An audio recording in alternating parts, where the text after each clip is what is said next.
lapel.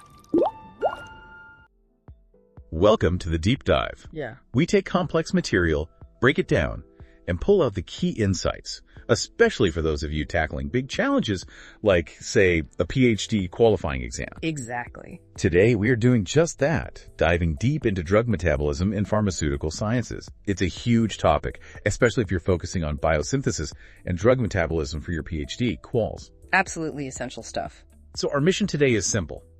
Give you a shortcut. We'll break down some of those really complex pathways, make them easy to remember, and even give you ways to articulate them clearly, maybe even in a lecture setting. It's about getting those aha moments, quickly but thoroughly. And it's a big topic, right? The breadth and depth needed for a PhD exam here are significant. Understanding drug metabolism isn't just academic. It's fundamental to whether a drug works, if it's safe, how it gets to patients. We'll connect the what's the mechanisms to the why it matters using real examples from the source material you've got. Perfect. Okay, let's unpack this then. The sources really emphasize how central drug metabolism is right from the start, from discovery all the way through development. But what's the core difference in how you approach metabolism studies early on versus later? Yeah, that's a key distinction. In early drug discovery, it's really all about selection. Selection. Yeah, think of it like screening candidates for a team. You're hunting for compounds that have superior ADME properties: absorption, distribution, metabolism, excretion. The goal there is to quickly find compounds with, good metabolic stability, ideally multiple ways the body can clear them, and crucially, a low chance of causing problems like enzyme inhibition, induction, or forming nasty reactive intermediates. So filtering out the bad actors early. Exactly. Then, when you move into drug development, the game changes. It becomes about providing detailed data, very comprehensive. You're gathering exhaustive info on how the drug behaves in animals and humans, often using radio-labeled compounds for real precision. This data is vital for predicting drug interactions, addressing safety, and of course, satisfying all the regulatory hurdles for approval. Okay, so this ADME profile really dictates the drug's whole journey, doesn't it? Yeah. How it acts, how long it lasts. It dictates pretty much everything. ADME, absorption, distribution, metabolism, excretion. These four processes define how much drug gets in, where it goes, what the body does to it, and how long it sticks around. And what's really important, especially for modern drugs, which are typically lipophilic, fat-loving. Some get absorbed, right? Yeah, right. Helps them cross membranes. They're usually in that 300, 700 Dalton size range. Yeah. Because they're lipophilic, the body needs to metabolize them, make them more water-soluble so they can actually be excreted. And the main ways it does this are through pathways like oxidation, hydrolysis, reduction, and conjugation, things like glucuronidation, sulfation. Right. That's where the body tags the drug for removal. And you mentioned the CYPs. Ah, yes. The cytochrome P450s or CYPs, they are the absolute workhorses here, responsible for clearing something like over 75% of drugs on the market. So yeah, they are central to everything we'll discuss today. Wow. Okay, so here's where it gets really interesting and maybe a bit complex for studying, right? The factors that can totally change how a drug behaves. Genetics, age, sex, disease. Can you elaborate on these, especially the genetic side? Absolutely. It's fascinating and clinically critical. The activity of those CYP enzymes we just talked about, it's influenced by loads of things. But let's zero in on genetic polymorphisms. They're a huge factor. Think about CYP2C19, CYP2D6, CYP1A2. These are common examples. CYP2D6 polymorphism, for instance, is found in maybe 5 to 10% of Caucasians. Okay. These individuals can be poor metabolizers. They have very low, sometimes zero activity for that enzyme. So if a drug relies heavily on CYP2D6 for clearance, it could build up to toxic levels. Oh. Or maybe not even get activated if it's a prodrug. Exactly. So dose adjustment becomes absolutely critical for these patients. It really underscores why we can't have a one-size-fits-all approach. And briefly, age, sex, disease state, they all play a role in modifying enzyme activity too. And this ties directly back to clinical trials. It's why regulatory agencies insist on including subjects with known polymorphisms, different age groups, both sexes, and special populations, like people with liver impairment. It makes sense. All that data informs the drug label, that crucial guide for doctors on how to prescribe, when to adjust doses, or even when not to prescribe the drug at all. And what about drug-drug interactions, DDIs? The sources say they're seen more often and have even caused drugs to be pulled. Sounds like a major challenge. Oh, it's a huge concern, a constant challenge. When you take multiple drugs, one can inhibit, slow down, or induce speed up the enzymes metabolizing another. This can cause significant DDIs, really messing with safety and efficacy. And yes, sadly, it has led to drug withdrawals or major restrictions. Are there usual suspects, like certain enzyme pathways? Often, yeah. Drugs heavily reliant on a single CYP, especially CYP3A4, are common culprits because it's so prevalent in metabolism. That's why regulatory bodies like the FDA and European agencies have specific guidelines for assessing DDI potential during development. Understanding ADME is non-negotiable for predicting these risks. So with all this complexity, how do companies actually manage these metabolism studies? What's the timeline look like? What kinds of studies are done when? It's a staged approach, definitely. Early discovery, as we said, is about selection and spotting liabilities early. Once you pick a candidate for clinical development, the focus shifts. It's all about gathering data for the regulatory filing and the product label. A really big goal, running through both non-clinical and human studies, is making sure that any significant human metabolites are also seen, and at sufficient levels, in the animal species used for long-term safety testing. Right, so you can catch potential metabolite toxicity in the animal studies. Exactly. Before you even file that IND, the investigational new drug application, you rely heavily on in vitro systems. Things like human liver microsomes, hepatocytes. The lab bench stuff. Right. They give you an early glimpse of potential human metabolites, let you compare across species qualitatively. It helps choose the right animal models. Now, the detailed ADME studies, often the ones using radio labels, they tend to happen earlier these days. Preclinical through phase 1 is common. And the objectives are really about building that complete metabolic picture early. Like a checklist. Sort of, but it's more dynamic, you're asking. What's the main elimination route? Urinary, biliary. Will kidney or liver problems affect clearance? How much does metabolism matter? Which pathways? What are the major metabolites in human plasma? Are big DDIs likely? Will genetics be a major factor? Do the tox species see the human metabolites? Do the metabolites themselves have any drug activity? Each question aims to find potential issues early. It's risk mitigation. Okay, that's a comprehensive list. Once you have all that ADME data, what's next? Does it just go into a report? Oh, no, definitely not. It's actively used. That data can trigger more specific studies, like reaction phenotyping, figuring out exactly which enzymes are doing the work. And that information directly guides which clinical interaction studies are needed. You know precisely which drugs to test for potential interactions. The comparative data also feeds into designing carcinogenicity studies, helping set the right doses. And importantly, it informs decisions about monitoring major metabolites, guided by things like the MEST guidelines, metabolites and safety testing. You figure out which metabolites need tracking and develop the assays to measure them in later clinical trials. Let's dig into the in vivo studies, the ones in living systems. The sources really stress radiolabeled compounds, C14 or tritium. Why are they considered the gold standard? They're absolutely critical because they give you quantitative information, not just what metabolites are formed, but how much.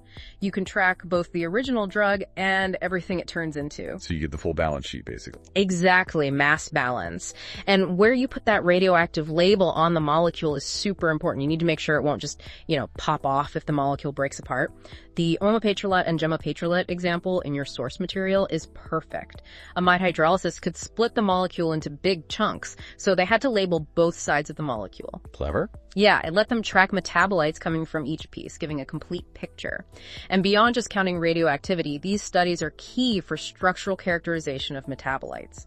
The radioactivity acts like a beacon. It helps you isolate the metabolite from that complex biological soup, blood, urine, whatever. Then you can hit it with LCM-SMS to figure out its exact structure. But dealing with biological samples must be tricky. Lots of interference. Oh, absolutely. Yeah. Bile, urine, they're full of endogenous stuff. One really neat trick is to co-administer a stable labeled version of the drug along with the radio-labeled one. Stable labeled. Like with carbon-13. Exactly. Say carbon-13 instead of carbon-12 at a specific spot. Metabolites that keep that stable label will show up in the mass spec with a unique fingerprint, that characteristic isotope cluster. It makes them jump out from the background noise, like a chemical signature. That is clever. Okay, so metabolism is key, but where else does the drug go? What other studies fit into this picture? Great point. That brings us to tissue distribution studies. These are actually a requirement from the FDA and IRBs before you can do human ADME studies with radiolabels. Why is that? Their main job is dosimetry, measuring the radiation exposure to different tissues and organs. You need to show it's safe for humans. They often use Long Evans rats because they're pigmented, which can be relevant for some drugs. Techniques include liquid scintillation counting, LSC, on tissue samples, or quantitative whole-body autoradiography, QWBA. That's where they take thin slices of the whole animal, expose them to phosphor screens. Figure 9.2 in your material shows this nicely. It's like a snapshot of where the drug and its metabolites went. Like a heat map for radioactivity. Kind of, yeah. And then you extrapolate the rat radiation exposure data to estimate human tissue doses, ensuring they're well within safe limits. Your sources also mention studies on transfer into milk or across the placenta. These are needed for regulatory filing and lead to those warning labels for pregnant or nursing patients. So putting it all together, the non-clinical, the clinical ADME, the radio labels, what's the big picture takeaway from all these studies? The big picture is a detailed quantitative understanding of everything. Circulating metabolites, how much metabolism happens overall, and the routes of excretion for the drug and its metabolites. Take plasma profiles. You compare the total radioactivity TRA profile against the parent drug profile over time. Figure 9.3 shows an example where profiles were pretty similar across rat, dog, and human, identifying major metabolites like hydroxylated and N-demethylated forms.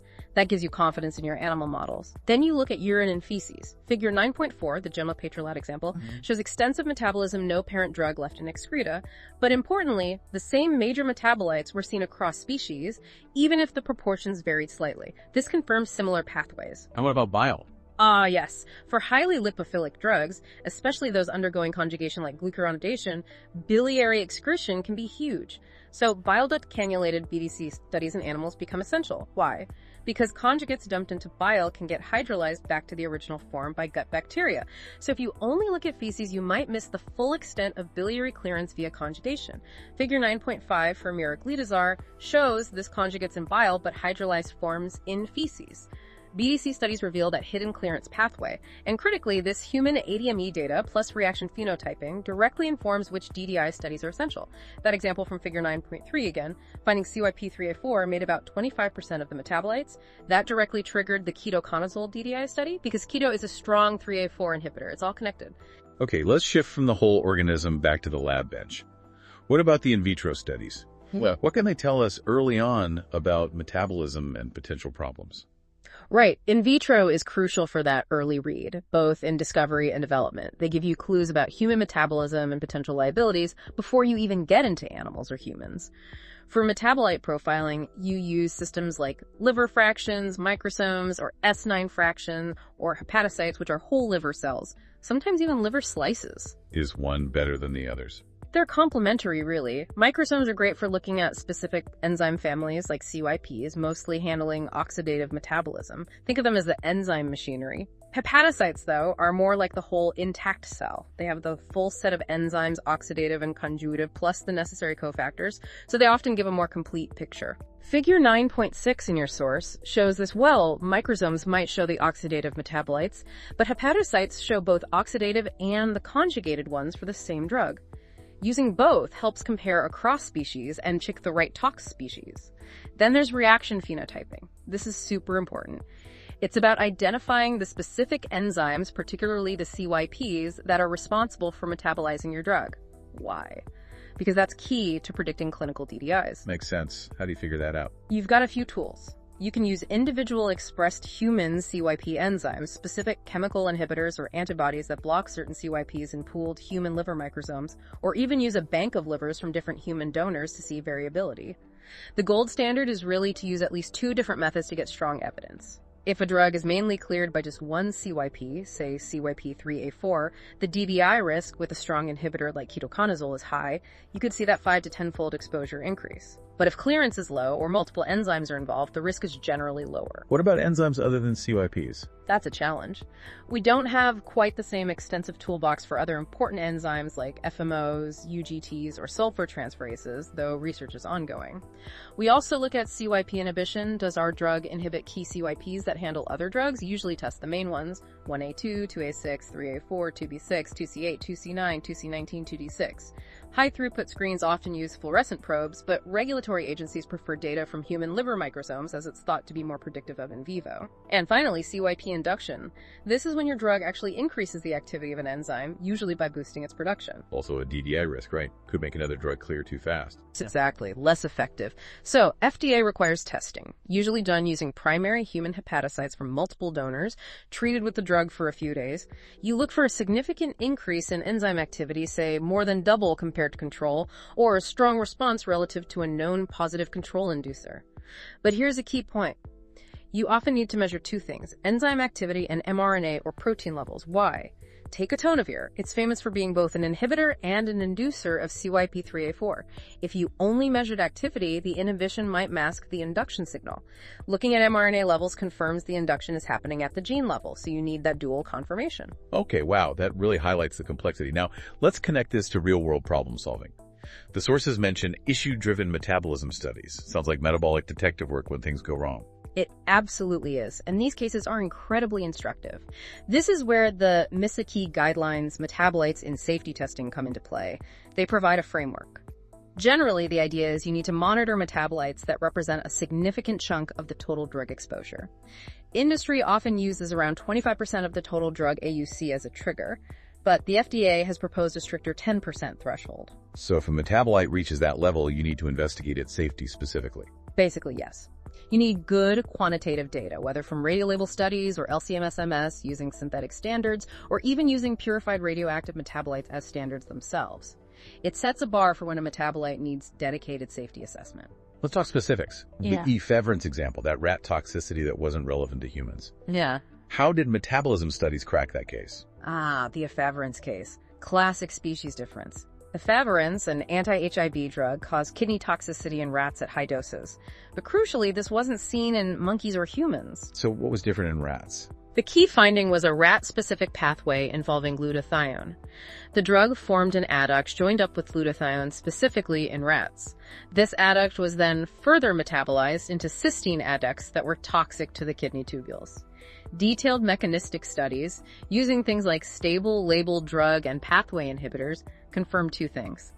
This pathway was necessary for the toxicity in rats, and critically, this pathway was absent in monkeys and humans. So the rat wasn't a good model for that specific toxicity. Exactly. Understanding the mechanism proved the rat finding wasn't relevant to human safety. It allowed the drug's development to proceed. Okay, what about the hyperbilirubinemia with HIV protease inhibitors?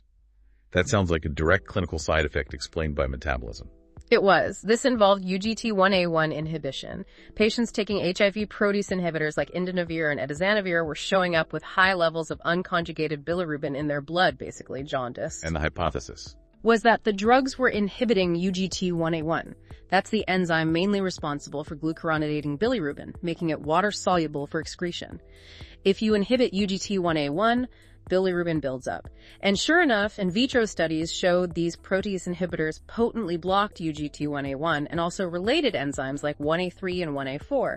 Then, using in vivo scaling, they could predict which drugs were most likely to cause this clinically, and etazanavir and indinavir came out on top, matching the clinical observations. It was a clear metabolic explanation for a side effect. Fascinating. And the last one, gemfibrozil, where the metabolite, not the parent, was the culprit in a DDI. That's a twist. A major twist and a really important lesson.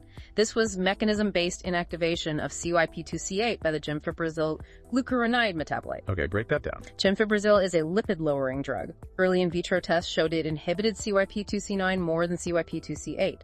But clinically, it caused problems with drugs cleared by CYP2C8, like cerebestatin, not with CYP2C9 drugs like warfarin. That didn't match up. Yeah, a disconnect. The breakthrough came when researchers looked at the major metabolite, gemfibrozil 1,0-glucuronide.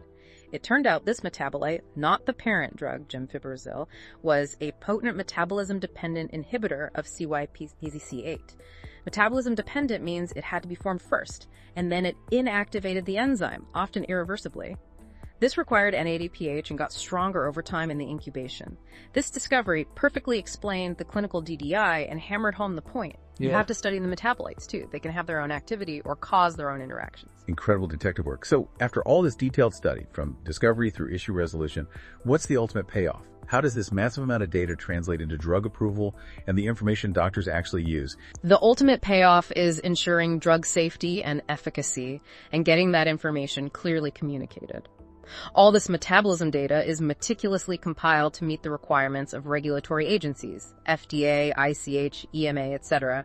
It gets integrated into the new drug application, NDA, particularly in the non-clinical and clinical pharmacology sections. This allows reviewers to see the whole picture, how metabolism compares across species, and critically, confirming that the animals used in safety studies were adequately exposed to metabolites seen in humans. So it builds confidence in the safety data. Exactly. Pharma Pal.